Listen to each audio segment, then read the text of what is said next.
Here I am. I'm Tom, I'm an alcoholic.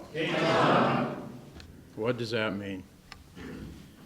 Man, I was listening to a song on the way over here. I, Me, Mine. This is written by George Harrison. It's a song about the ego. All through the day, I, me, mine, I, me, mine, I, me, mine. All through the night, I, me, mine, I, me, mine, I, me, mine. And it ends with all through my life. I, me, mine, I, me, mine, I, me, mine. So I'm all I can think about. I'm going to sound arrogant and self-centered up here because it's my story. I've told it a couple times recently. I'm getting sick of it, but it's the same story. I'm not a speaker. I am a storyteller, and I have plenty of stories. You should hang out with us after the meeting. Some of them are hard to believe, but they really actually happened. Rick's got a few himself. Pretty funny. Well, really funny, actually. So this is page 163 of As Bill Sees It. It's called Release and Joy. Who can render an account of all the miseries that once were ours? And who can estimate the release and joy that the latter years have brought to us? Who can possibly tell the vast consequences of what God's work through AA has already set in motion? And who can penetrate the deeper mystery of our wholesale deliverance from slavery, a bondage to a most hopeless and fatal obsession which for centuries possessed the minds and bodies of men and women like ourselves? We think cheerfulness and laughter make for usefulness. Outsiders are sometimes shocked when we burst into merriment over a seemingly tragic experience out of the past. But why wouldn't we laugh? Why shouldn't we laugh? We have recovered and have helped others to recover. What greater cause could there be for rejoicing than this? So there it is. Laughter is a healer. When I go to the jail, I've been going to the jail for 32 years, and I take a meeting in there. And if I can get those guys to laugh, man, nobody's hurting, nobody's thinking, nobody's worried about the court date or whatever. They're right there in the moment laughing. And it's just the most beautiful thing. I love the jail meeting is my favorite meeting.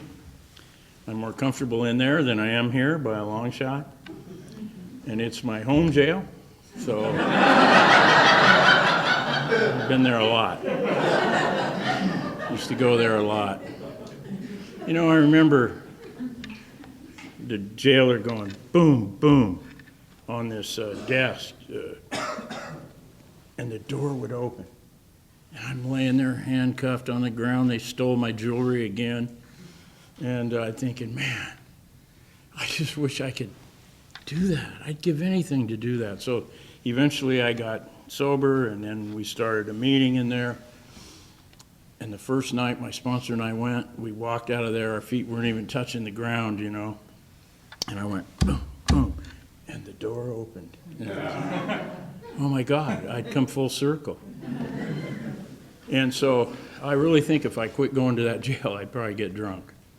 So I go there, and it's changed. We used to, you know, has anybody been to a meeting? You know, every now and then one guy, and now every now and then one guy hasn't been to a meeting. So it's different in what we share in there. And, you know, I try to give them hope. I try to tell them what's happened in my life and the lives of the guys that I've sponsored and stuff. My sponsor has me making a list of all the guys I've ever sponsored. I'm like, what? He said, well, you won't remember them all, but anybody that stayed more than, you know, a few minutes, which was a lot of them. But I've got down a lot of names on that list, and guys I didn't remember, and guys that are dead, and guys that have come back. And it's just an amazing, and I said, why do I have to do, why do you want me to do this?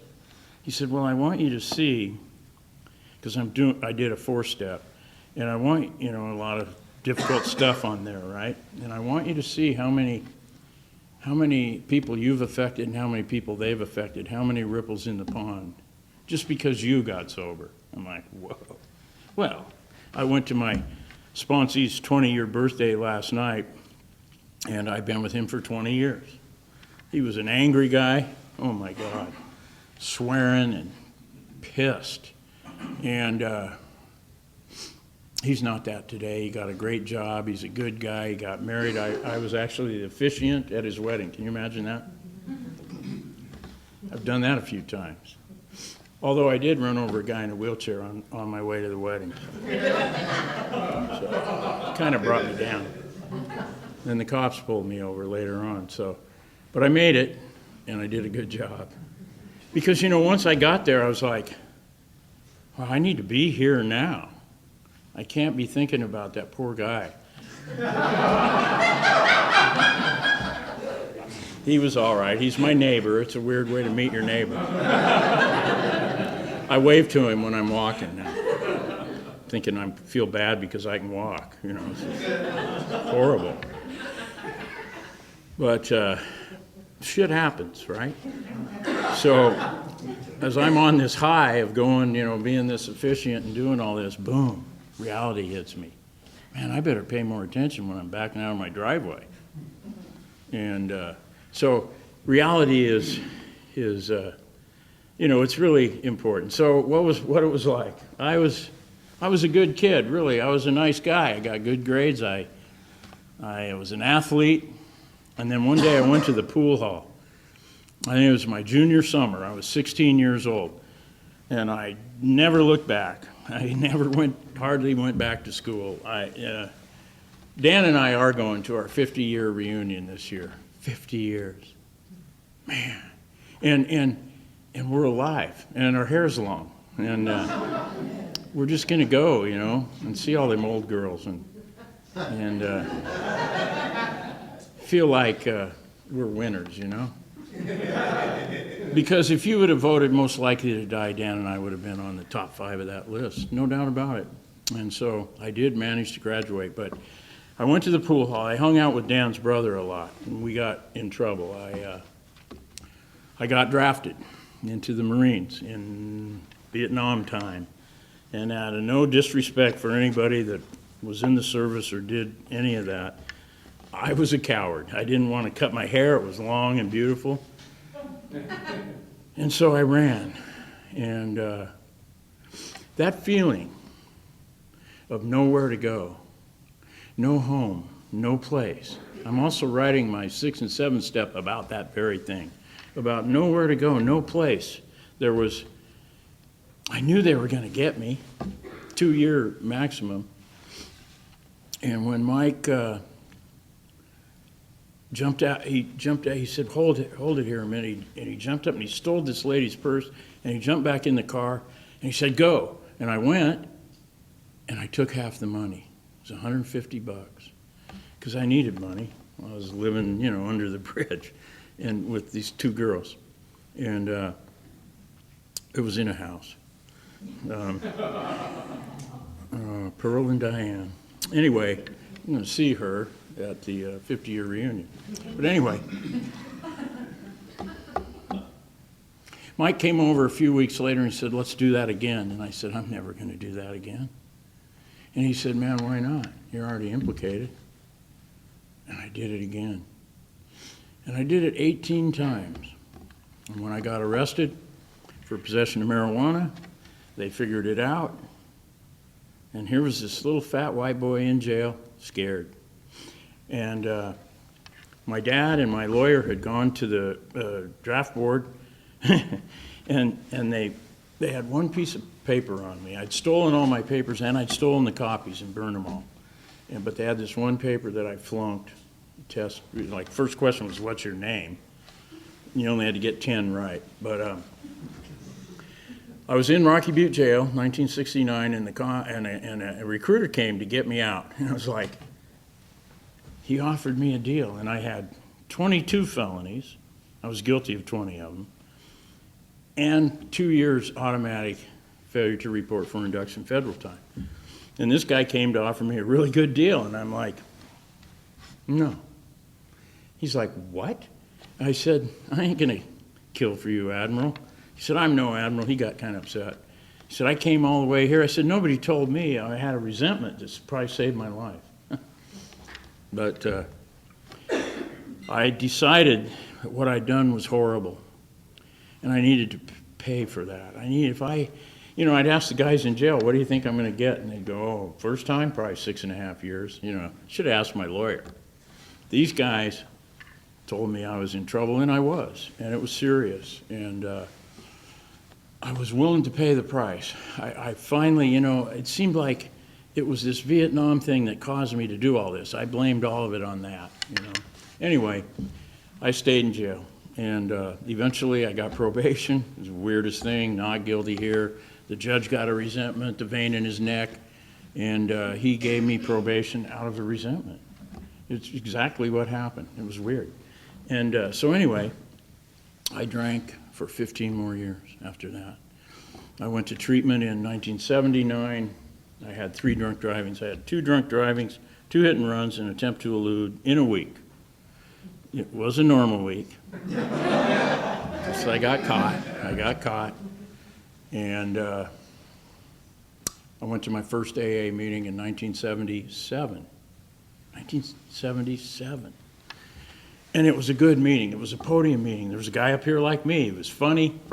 He hit you right in the gut. Oh, and he was even a golfer. I remember that. And I remember leaving there thinking, man, I'm glad they have somewhere to go. I'm not like any of them. So that delusion, that denial is very powerful. And it stuck with me for about 5 or 6 more years until I finally surrendered in 84. And I've been sober ever since because I stay busy. I go to at least 5 meetings a week for 33 years. I do service. I sponsor guys. I'm probably the last guy in the parking lot a lot of nights after the meeting. I don't know what it is, but I'm just compelled to talk to that new guy. And it used to be I'd throw everything at him and hope that it landed, even the kitchen sink. But now I'm more, intuitive. I will listen. I'm a better listener, actually. And I listen. And then the words come that better help him. This is what's happened with being around for all these years. Plus, I've gotten old. And I've almost died a few times. So I've had a lot of illnesses. I guess I should talk about that. I had cancer, tuberculosis, cancer came back, diverticulitis, that was a tough one. And then this latest one is large giant cell arteritis, which really I wanted to die. I literally couldn't figure out what was wrong with me for a year. 6 doctors finally figured it out, and I have to take steroids, which I've gained 25 pounds in 4 months. Hence the suit that I used to wear still fits. Got a lot of different sizes. And so here I am. Today I took a ride on my motorcycle, and I went by some of my old houses. So I still live in Milwaukee. I grew up in Milwaukee. I still live in Milwaukee. I haven't gone very far, but I've traveled a lot. Like the guy said, I was a world traveler from my living room carpet. I never went anywhere. I just tripped out a lot. So I've been a lot of places, and I've come a long, long way from what I used to be. Dan can attest to that. He knew how crazy I was, and I knew how sick he was. And I love going to meetings with Dan. It's just a powerful thing to have someone who knows, who you grew up with, to go there and to be recovering, to really be getting it and doing it and helping each other. So there, let's see, where am I? I had all those illnesses. I was talking to my ex-wife today. I talk to her almost every day. On the way to a meeting, she got drunk. I didn't. I have one more day than her. That's how that worked. And she's, suffering with some depression and some stuff. And, I've been there. I've been in that dark place. Man, have I been there. And I really wanted to die, but for some reason I didn't. Here I am. up here talking to you, and you all seem to be listening, and no one's asleep yet. I really can't believe it, because I wanted to die. I literally couldn't do it any longer. It was horrible. The fevers, the chills, the headache every day, the coughing, the insanity. And I figured I'd done enough. I've done enough. And I figured that it would be cool. I get it. I know life's eternal. I know I'm going to be with God or whatever it is.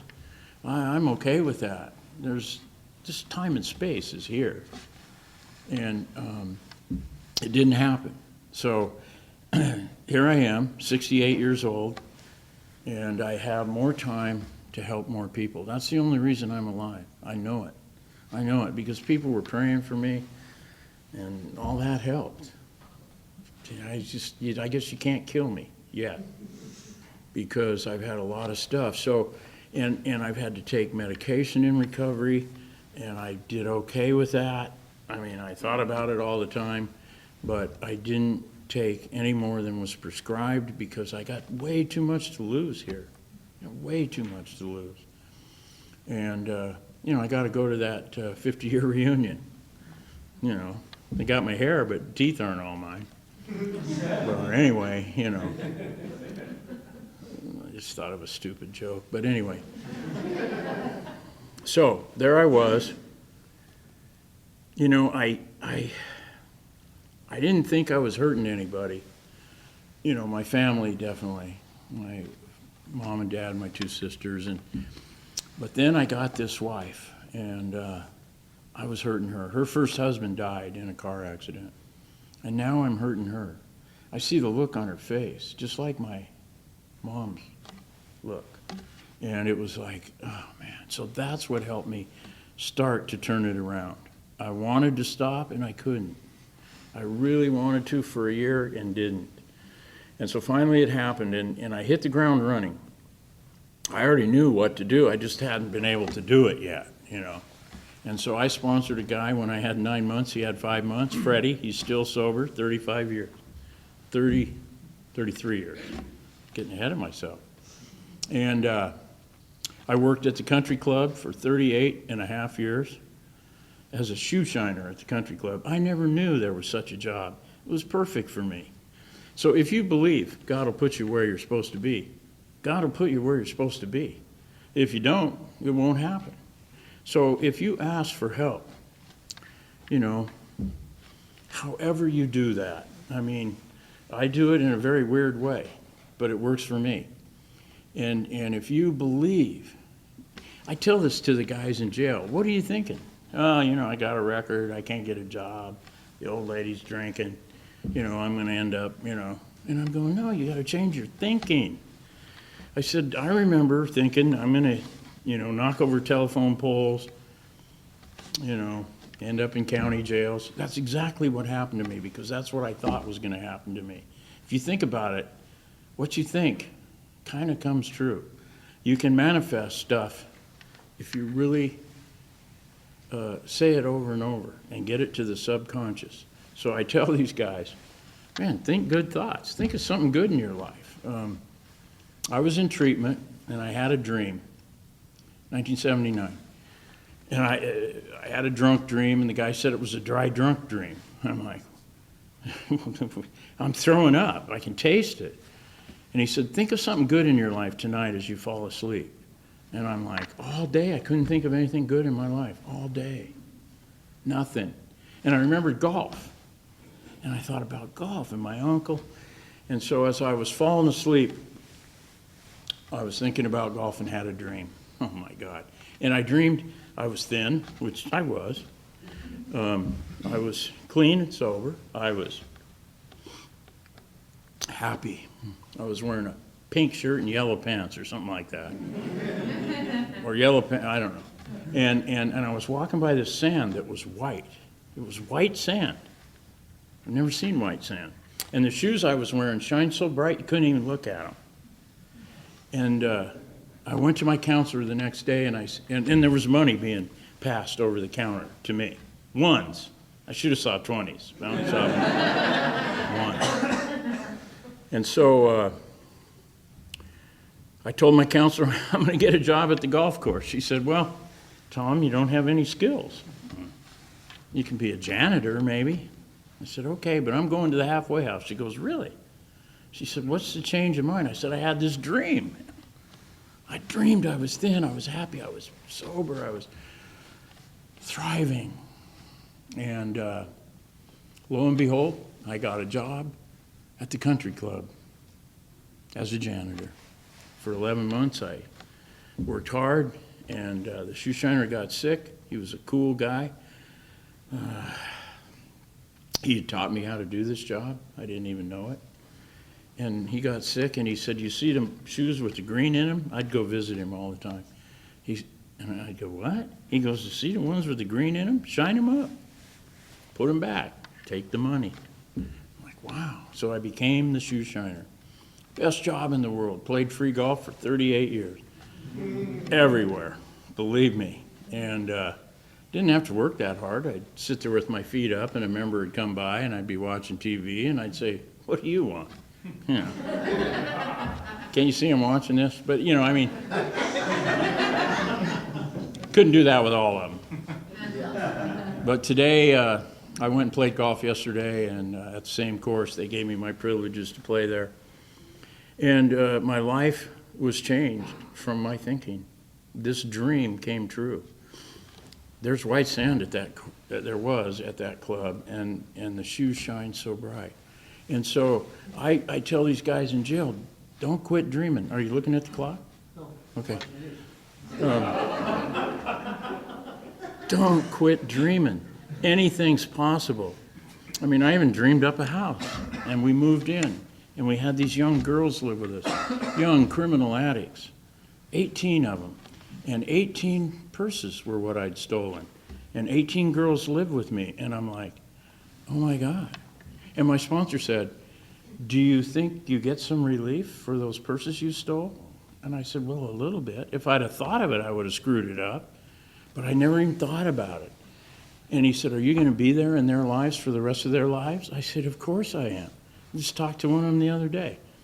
And he said, well, maybe you can get some relief. So the topic's going to be like the 9th step. This just came to me. And what happened with those girls was I loved every one of them. They were, well, I hate to say it, they were kind of like Melissa. You know, they had a bad attitude, and they were, you know, beautiful and angry. And I'll just leave it at that. Yeah. Whoops. But they had an attitude, and you know, they were neglected. I never met one of their fathers. They had been abused in every way that a girl could be abused, every one of them. And here I was, this father figure in their life, and it was good for me. I learned about unconditional love. I watched my wife give them unconditional love. One girl ran and took another girl and showed her how to turn a trick for $10 so they could get cigarettes and candy. And I was mad when we caught her, and I wanted to punish her. And my wife took her and bought her a dress. And I'm like, what? She goes, well, she has an allotment every month, and it's her turn, so she gets a dress. And the girl was like, aren't you going to hit me? No, we're going to love you. And we loved them. A lot of those girls are still in our lives today, believe it. And they don't have to be, but they are. One of them OD'd and died, our most precious girl. She had a couple of years, but she couldn't make it. And so once those girls were gone, I thought, well, I'll be a sponsor now. But what happened for me is I have a lot of women in my life. For some reason, I attract a lot of women. None of them want to be with me at all. Well, there was one, and I went crazy, and that was what led me to this spiritual growth that I've gotten. I guess I should mention her. I went nuts. Everybody remembers that, right? Yeah. And it was after my tuberculosis, and I was depressed, and then it turned into obsession. But it was the best thing that happened to me because I was willing to do anything. I did a long 4-step. I read inspirational books every night, didn't watch TV. I walked every day. I went to therapy because I was crazy. And I ran into the energy worker people who helped me change my life and the lives of others. It's really been amazing. So the women in my life today are